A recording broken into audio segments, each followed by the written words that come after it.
Assalamualaikum warahmatullahi wabarakatuh. Waalaikumsalam warahmatullahi wabarakatuh. Teman-teman musafir, kembali lagi bersama kami dan kedua kalinya kami mendatangi Mas Ucok. Nah, siapa Mas Ucok? Videonya ada di atas. Nah, Assalamualaikum Mas Ucok. Waalaikumsalam warahmatullahi. Kesibukan masih kayak kemarin Mas? Bukan biasa. Buruh harian lepas. Serabutan lah. Nah ini lebih unik dari yang kemarin nih cerita nih. Ya bisa dikatakan begitu sih. Tentang apa Mas? Tentang pengalaman hidup. Jadi pesugihan tuyul. Pesugihan tuyul. Siapa itu yang melakukannya Mas? Sebenarnya yang melakukannya bukan saya sendiri. Ya. Itu ada kawan kita. Berarti Mas Ucok joki apa? Pendamping nih? Saya pendamping. Pendamping. Ngikutin lah. Gitu. Karena kawan ya yang ngambil ya. Ya. Itu kejadian tahun berapa Mas? Kejadian kurang lebih 2007 apa 2010 ya, 2007 sampai 2010 lah kalau nggak salah. Kisaran tahun segitu ya. Udah lupa juga sih, Iya. terlalu lama. Oke, gimana kisahnya? Jangan kemana-mana, tetap di Kisah Musafir.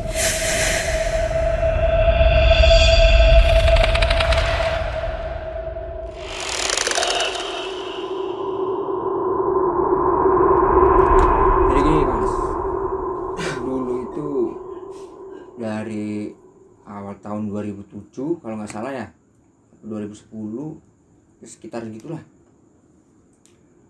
Saya itu punya pengalaman sama kawan dulu. Kawan itu kawan main di jalan. Jadi dulu kan saya aktivitasnya ngamen, serabutan apa aja, parkir seperti itu. Cuman kalau teman saya sendiri kan kebetulan udah berkeluarga. Jadi waktu itu merasa kayak ekonominya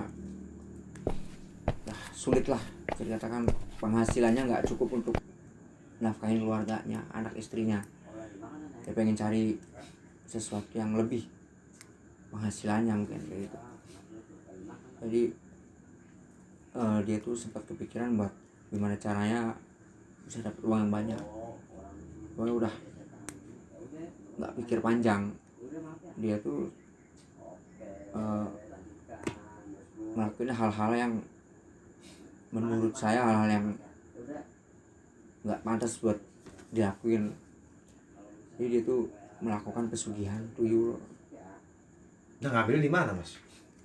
Kalau ngambilnya di mana sih, dulu tuh saya sempat ikut juga sih, itu ke daerah Kuningan, ada di salah satu tempat lah.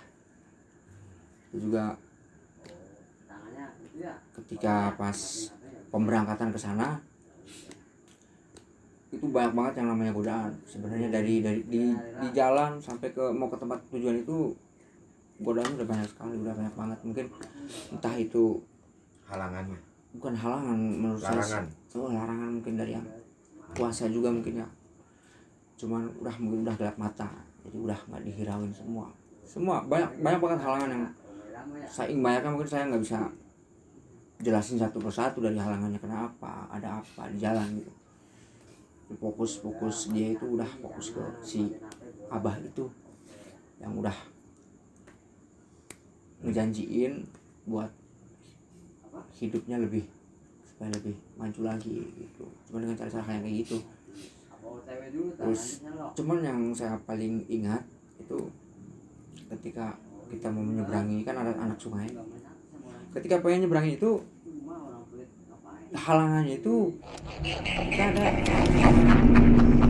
ular itu kan, entah ular apa itu namanya, saya nggak tahu. Dia itu belang-belang lah.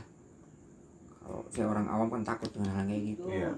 Saya pernah dikasih tahu kalau misalkan ada halangan ular melintas apa di tengah, kita masih mending di tengah perjalanan masih mending kita balik lagi kan. Cuma mungkin karena teman saya udah gelap mata kan, Iya. akhirnya terabas lah.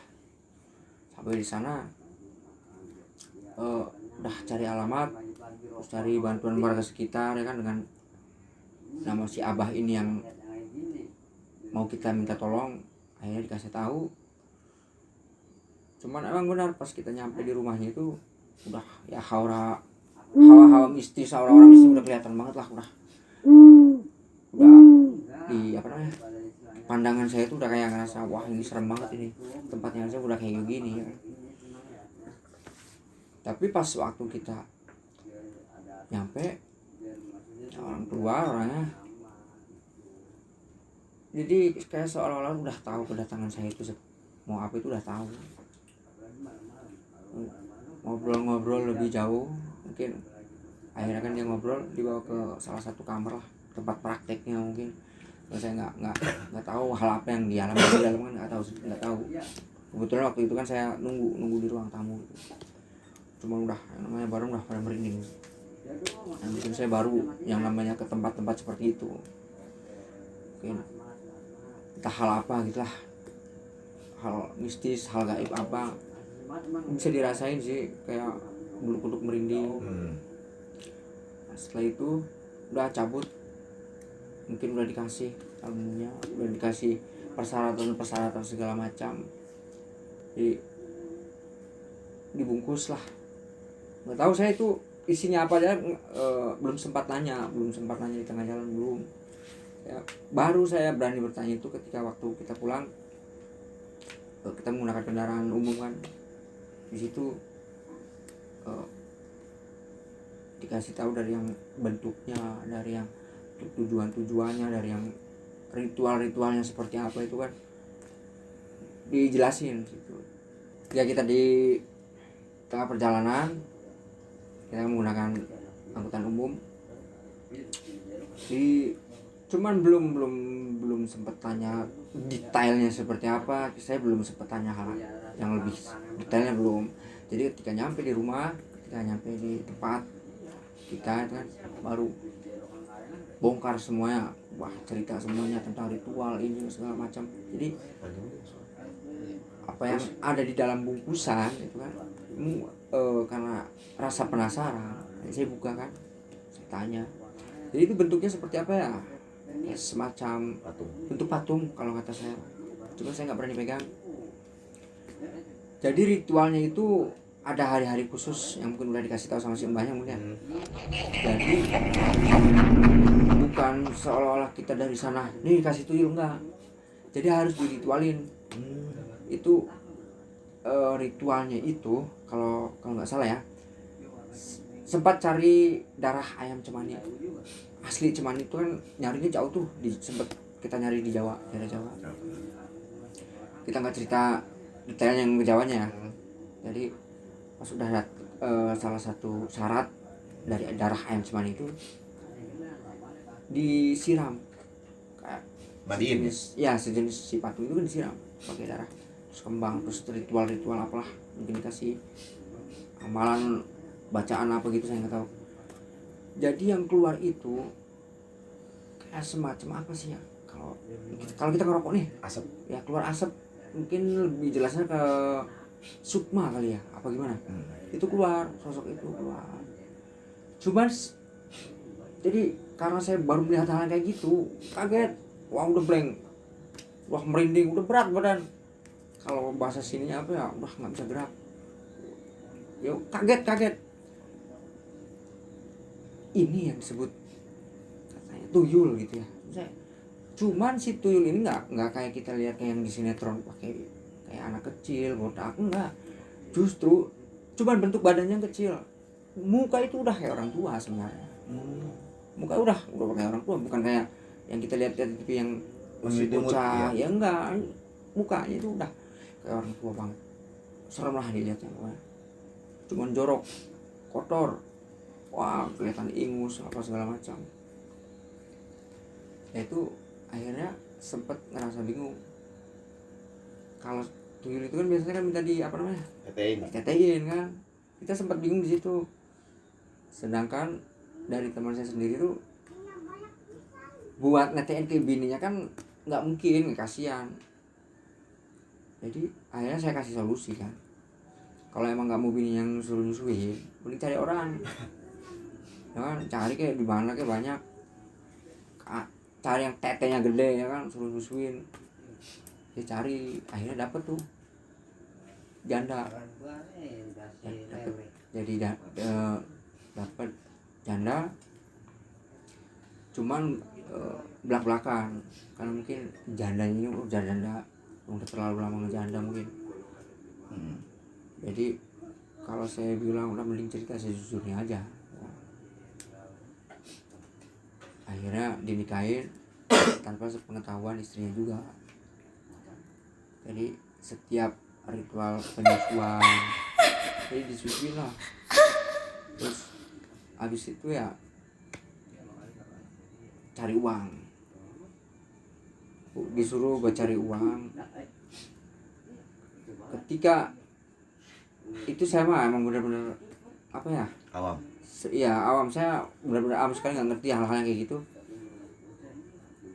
Cuman yang saya bikin apa namanya heran dan kaget, emang itu bener yang namanya uang itu banyak banget dalam sehari dia operasi.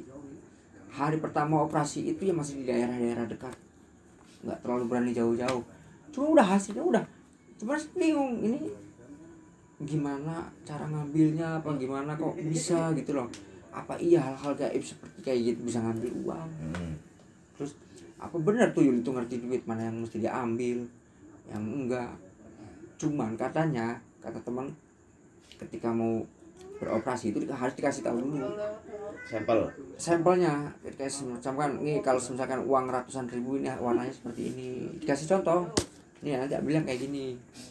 Jadi udah fokusnya ke situ, yang lainnya nggak diambil. Jadi fokusnya kalau sudah dikasih perintah nih, kasih ini, ambil yang warna ini, ya fokusnya ke situ. Jadi ambilnya kayak gitu. Wow, itu uang udah mungkin udah nggak bisa dihitung kalau menurut saya gitu loh. Udah banyak banget. Sempat buat poya-poya lah, satu malam itu udah buat giting, buat mabok lah, buat minum dari pagi sampai sore malam ketemu udah habis di kita pesta poya-poya. Cuman nggak selamanya kan berjalan dengan mulus.